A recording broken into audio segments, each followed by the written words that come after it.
Penalty it is, but at what cost? শেষ মুহূর্তে যে পেনাল্টি সেনেগালের স্বপ্ন দ্বিখণ্ডিত করে দিল, সেটা কি আদৌ সঠিক সিদ্ধান্ত ছিল? নিয়মের খাতায় হয়তো, তবে নিয়ম কি সবসময় সময়কেও ছাপিয়ে যেতে পারে? শ্বাসরুদ্ধকর ম্যাচ, নির্ধারিত সময় ছাপিয়ে গড়ালো অতিরিক্ত সময়ে। সেখানেও শেষ সিঁড়িতে দাঁড়িয়ে সবাই টাইব্রেকারের প্রস্তুতি নিচ্ছে। এমন সময় নেওয়া যে কোনো কঠিন সিদ্ধান্তই যে কারোর জন্যই বেদনাদায়ক। ঘটনাটি ছিল সেনেগালের বক্সের ভেতরে। ইউরি টিলেমান্স বলের দিকে এগোচ্ছিলেন, লামিন কামারা বলের জন্য চ্যালেঞ্জে যান। দুজনের মধ্যে সংস্পর্শ হয়, টিলেমান্স মাটিতে পড়ে যান। প্রথমে রেফারি খেলতে বলেন, কিন্তু ভিএআর রিভিউয়ের পর বদলে যায় সিদ্ধান্ত। নিউ রিফ্রেশিং টেস্টে চিয়ার আপ। চিয়ার আপের নিউ রিফ্রেশিং টেস্ট এতটাই বেটার যে মন বলে চিয়ার আপ।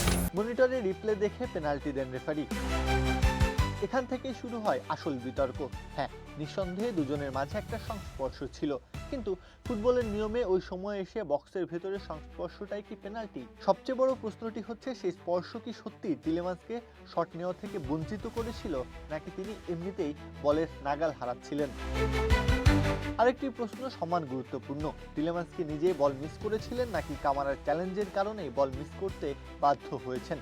এই দুই প্রশ্নের উত্তরই আসলে পুরো বিতর্কের কেন্দ্রবিন্দু। একভাবে বললে কামারার সংস্পর্শ টিলেমান্সের ভারসাম্য নষ্ট করেছে, ফলে তিনি আর স্বাভাবিকভাবে বল খেলতে পারেননি।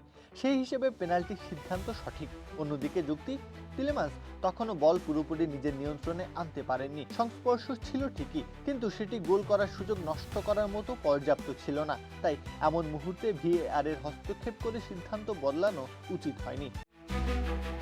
দিন শেষে সঠিক ভুলের হিসাব ছাপিয়ে সেনেগালের অশ্রুসিক্ত বিদায় আসলে ফুটবল ভক্তদের কাছে এক নির্মম সত্য হয়ে থাকলো। প্রত্যহ কাব্য, খেলা ৭১।